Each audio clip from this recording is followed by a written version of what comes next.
You can't go forward. The best possible thing, telling Steve it was all over.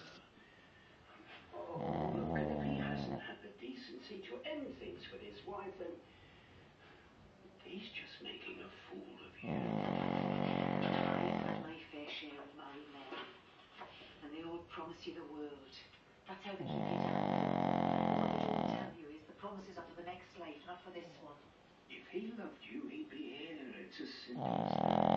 he's not treating you. You're better off without him.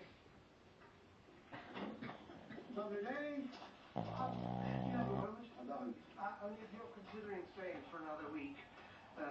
Prompt payment would be appreciated by tomorrow morning. Right.